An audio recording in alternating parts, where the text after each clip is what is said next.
Hello everyone, स्वागत है आपका मैथोफ्लिक एजुकेशन में। तो आज हम लोग बात करेंगे थोड़ा सा, जैसे कि मैथ्स के क्वेश्चन सॉल्व करने में प्रॉब्लम होती है बहुत सारे स्टूडेंट्स को। ऐसा लगता है कॉन्सेप्ट तो पढ़ लिया हमने, फिर उसके बाद कॉन्सेप्ट भी बहुत छोटा सा था और क्वेश्चन जब हमें मिलते हैं तो हमारा माइंड क्यों नहीं क्लिक करता है।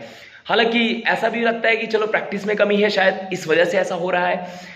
तो आप अगर इन चीज़ों को जो मैं आज बताने वाला हूं, इनको अगर इम्प्लीमेंट करने लगोगे तो कहीं ना कहीं आपकी सोच थोड़ी सी बढ़ने लगेगी और प्रॉब्लम भी ज़्यादा से ज़्यादा आप सॉल्व कर पा रहे होंगे।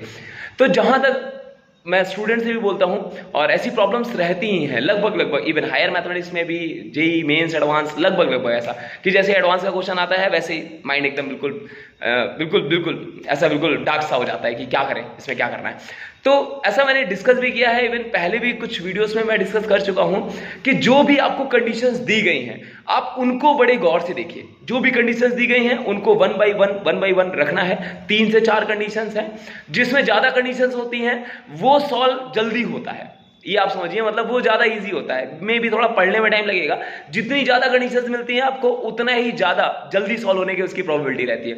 कंडीशंस कम रहती हैं तो उनमें थोड़ा सा टैक्टिक्स लगती है। तो कंडीशंस, जितने भी कंडीशंस है वन बाई वन, आपको किसी को भी इग्नोर नहीं करना है।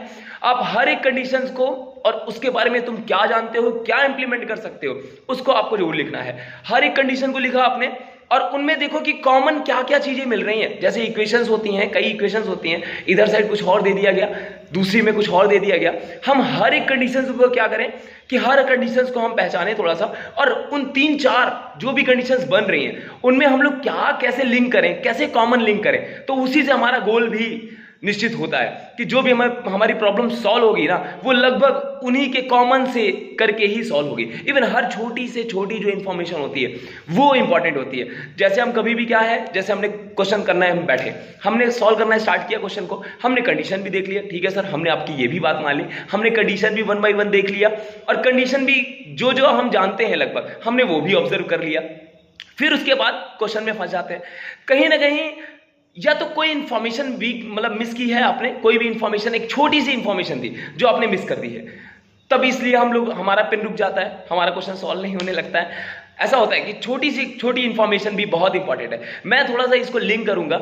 बहुत सारे लोग वैसे मूवीज, डिटेक्टिव टाइप की जो मूवीज होती हैं उनके बड़े प्रेमी होते हैं।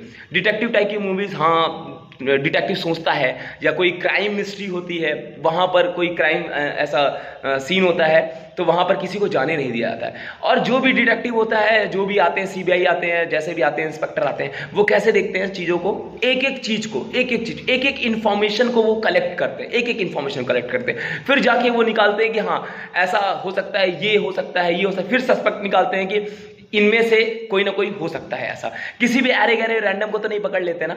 तो वैसे ही यहां पर भी अगर आप प्रॉब्लम सॉल्व कर रहे होते हैं, आप देखते हो डिटेक्टिव टाइप की मूवी देखते हो तो आपको बड़ा मजा आता है। तो सेम प्रॉब्लम जब आप सॉल्व कर रहे हो तो उसमें आपको मजा आना चाहिए कि हाँ कहीं ना कहीं मैं हर एक इंफॉर्मेशन कलेक्ट कर रहा हूं या कर रही हूं, और फिर उसके बाद जो मेरा गोल है एक्चुअल में फाइंड करना, उस प्रॉब्लम को सॉल्व करना, कि जो भी चीज फाइंड करने के लिए बोला गया है तो उस पे हम कैसे वहां पर पहुंचे। और देखो ना, वहां पर भी कैसा होता है क्राइम सीन में, एक एक चीज, सारी जितनी भी चीज क्लूज होते हैं वो सारे कॉमन मिलकर एक मिस्ट्री को सुलझाते हैं। तो सेम ऐसा ही यहां पर भी होता है। तो यही वाली बात थी। बाकी इसी के साथ धन्यवाद, हम और भी ऐसे ही फैक्ट लाते रहेंगे। तो इसी के साथ धन्यवाद।